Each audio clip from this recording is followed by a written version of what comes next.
Hi, my name is Frank Barrett Mills. I'm the executive chef of APW, Baker's Pride, and Star Holdings. And today we're going to discuss cooking proteins, and specifically chicken, how to make it safe from the time it enters your location through to when it lands on the plate and is served to your customers.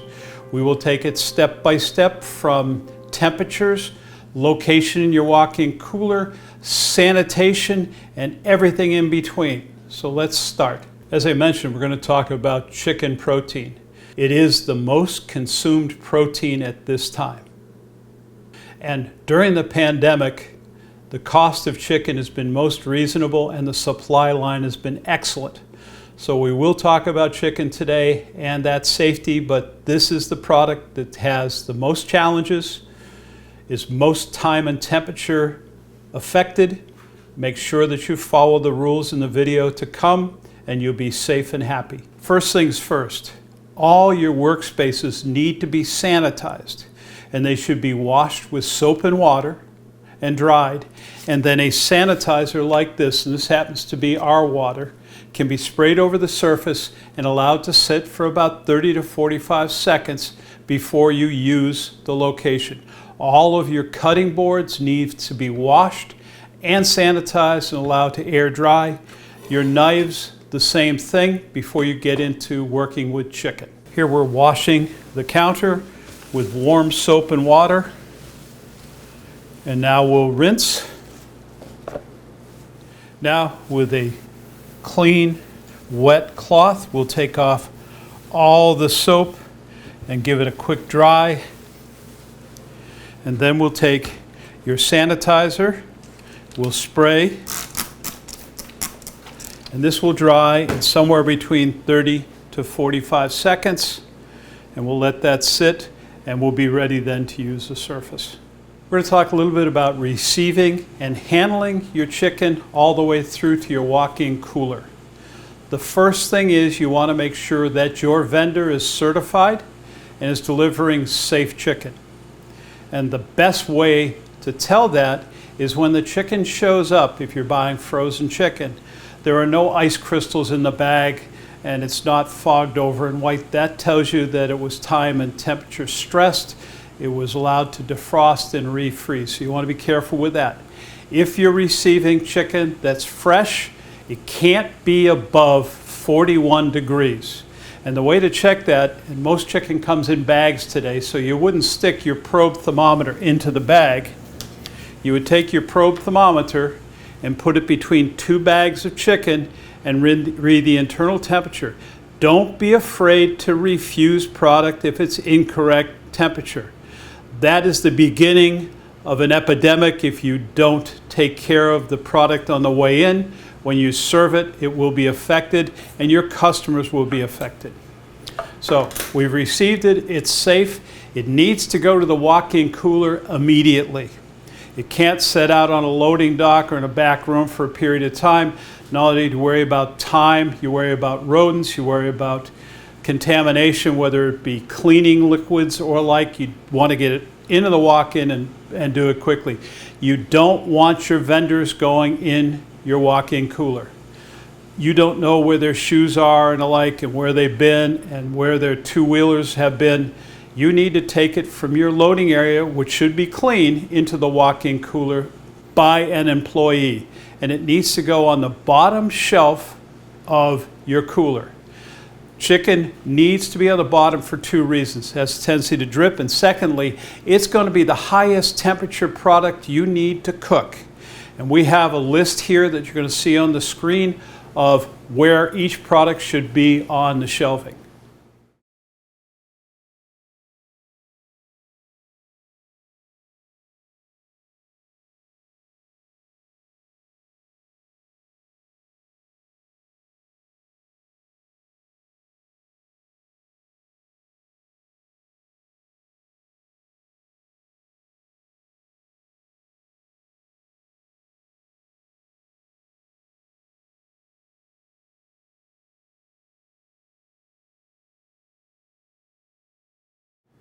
Once you have the product safely in your walk-in cooler and the temperatures are right, 41 or below, for production, you never take out 24 pieces of chicken if you're going to use 3, unless you have refrigeration in your production area. And the reasoning for that is if you have 24 chicken on the counter, you're only going to use 6. You're preparing 6, you get called away. Your product's 6 on the counter, and it will definitely lift in temperature, and it may be temperature contaminated. So you need to be very careful with that. Once you get through that and you prepare your chicken, whether it be boning, skinning, chopping, it needs to go directly into a refrigerated site to make sure that it stays in the 41-degree range. Once you've done that, you're ready to go into production. There are many different types of cutting boards you can use, but traditionally we're seeing the plastics in the restaurants, and it's a great idea. There are a number of colors of cutting boards based on what you're using them for. You've got yellow for chicken, you've got blue for fish, you've got green for vegetables. You need to follow the HACCP rules on that. A wood cutting board is probably not the answer in most food service situations. If you're a bakery only, that would be fine, but any raw foods with any moisture, move away from the wood and go to the plastics. These have to be washed and sterilized after each use. When you go from chicken to beef to lettuce to whatever, each cutting board needs to go to the sink, go through the correct procedure of washing, rinsing and sanitizing, and air drying before you can use them again.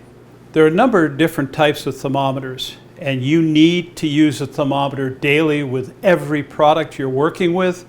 After use, you need to alcohol wipe them to make sure they're clean. But let's start with the basics. We have a dual metal, and this is calibrated on a daily basis in ice water.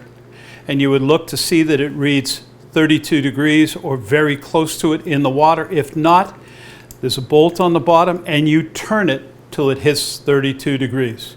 That would correctly calibrate that unit. And make sure after you do it, you wipe it clean with an alcohol wipe and into its sabber. Next one is the electronic, which does not need to be calibrated.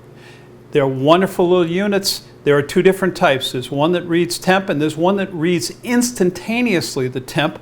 And my suggestion would be the instantaneous read, so that you don't have to hold your hand in an oven and keep the thermometer in there to find out what the temperature is. These are great little units. Some of them come with a suggestion on the bottom of the correct temps for products. This is a great unit to use. And there's a brand new unit out there, and this is a Bluetooth probe. And this can be put into the meat in the oven wherever you'd want it. It goes up to 800 degrees, and you can read it on your cell phone. And it will tell you when the product has reached temperature. So when that's in there, you can go do what you're doing in the kitchen, do what you need, and when your phone rings, the product has reached its temperature. It's a great, great thermometer. Now, and here's the old standby. This is for reading surface temperatures only. This is not for reading meats, not for reading internal temperatures. This would be for reading your holding surfaces, your grill surfaces, your charbroiler surfaces, and this is very important to you. In reading temperature, you have to make sure that the oven or the grill or the charbroiler is cooking correctly to temperature. And if you've had a repair on it, you need to make sure that its performance is up to manufacturer standards and food safety standards. This thermometer is the best way to test it, and if it is not reaching the temperature correctly, one of 2 things. Either the parts you replaced were not doing the job correctly, or you have a problem with your equipment. If you're having a problem with your equipment, please contact Partstown, and they will schedule service or parts and service, depending on what you need. But if the equipment isn't performing correctly, you cannot produce a product that's safely cooked in the correct amount of time for your customers. This is a forgotten item in food safety, the knife. You use it, you're cutting beef, you go over and wash it with soap and water, and you come back and you're handling poultry, or you're handling lettuce, or you're handling something else. The kick is that this has to be sanitized, just like the boards, just like everything else within the kitchen. And why that is, now this knife has a sealed corner here, but a lot of knives have openings here, and the handles can accept bacteria and other noroviruses and other things into the handle. So if this isn't cleaned, the work area is not clean when you're producing products. So this needs to be cleaned, washed, and sanitized and allowed to air dry for 30 seconds. Here are 3 examples of different type of chickens. Now, understand that if we had this chicken and we're preparing beef also, we would never have it in the same pan, cross-contamination. If there was any product like lettuce or anything that's going to be eaten without cooking, it would not be in this area. This area would be sterilized after handling it, and after the presentation is done and after all of the prep work is done and it's put in the cooler, this whole area has to be sterilized. So let's talk a little bit about the 3 different kinds of chicken here. First, we have the breast meat. Now this is skinless breast, and the importance of this is the standard requirement for cooking bone-in chicken is 180 degrees. But a breast of chicken, there are no blood pockets, no blood through the meat. It's only solid protein. You can cook this to 165 degrees and be safe. A bone-in chicken, like this leg, you have to go to 180.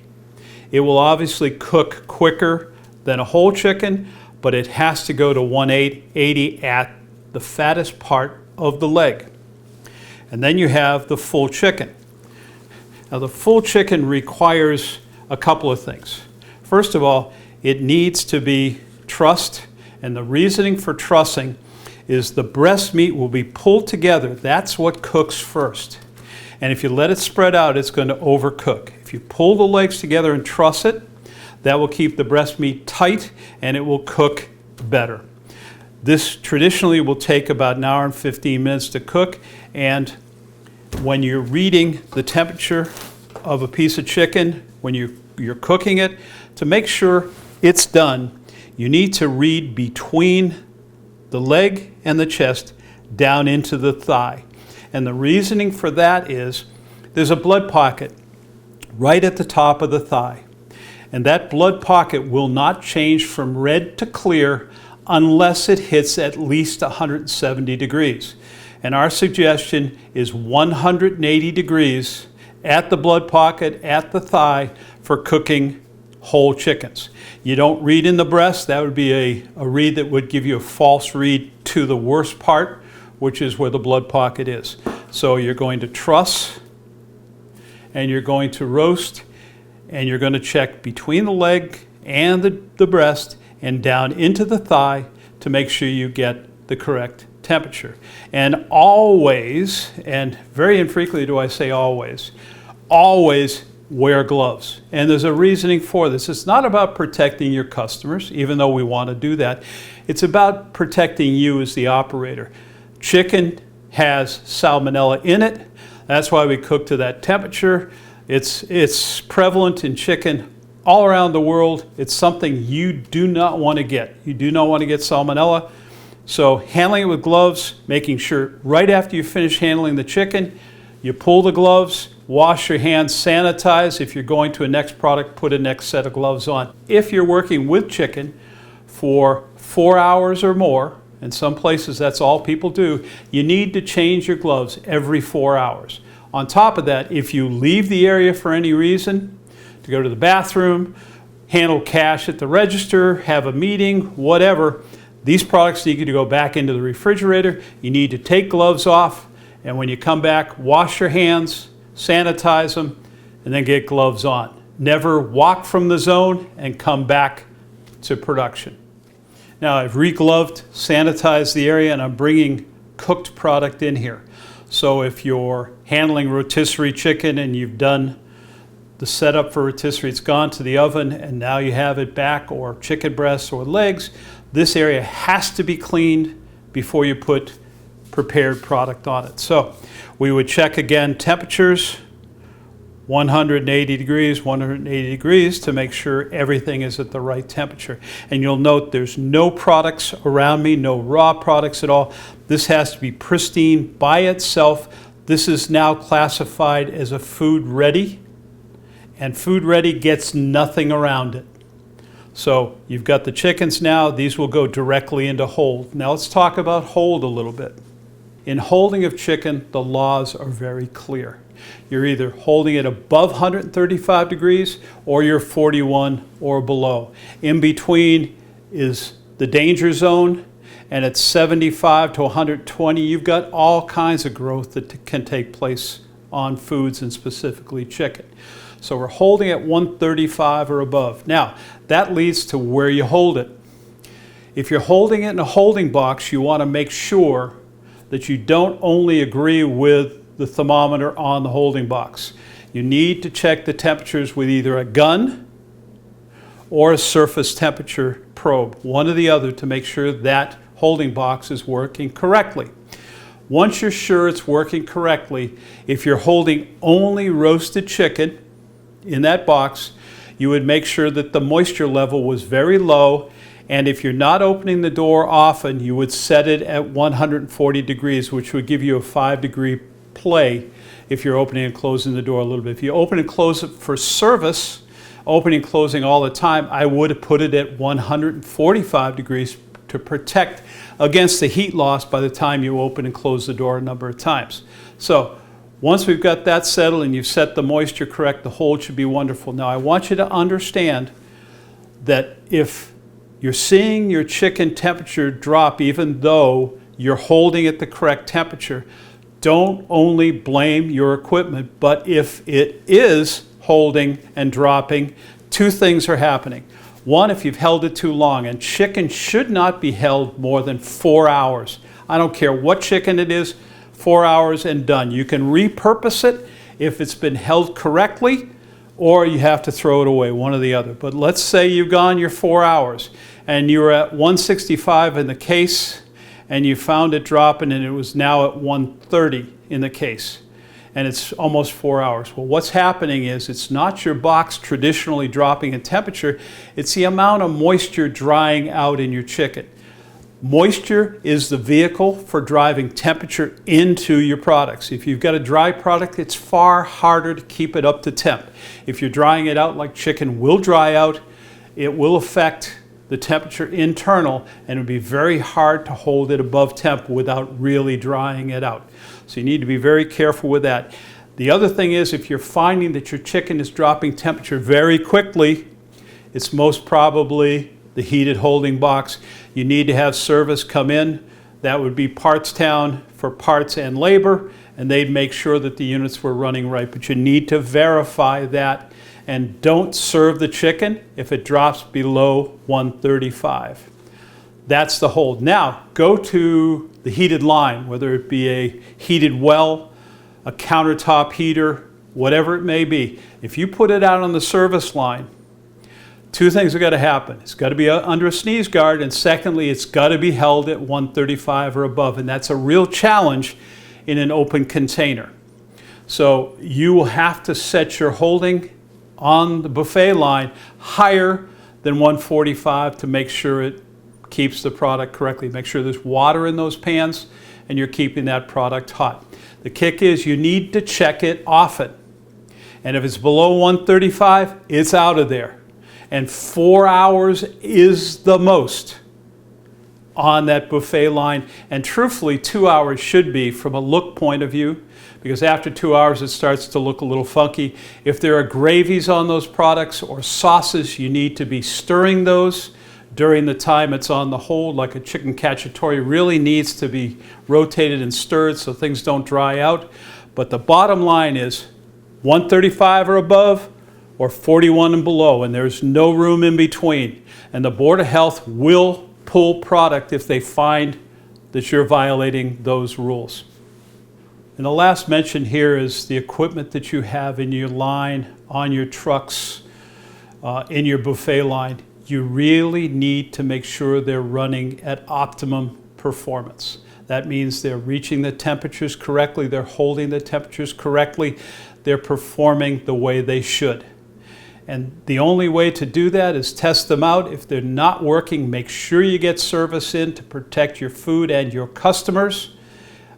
Get them repaired. And the story goes that there's no guarantee that aftermarket products can work in an OEM situation.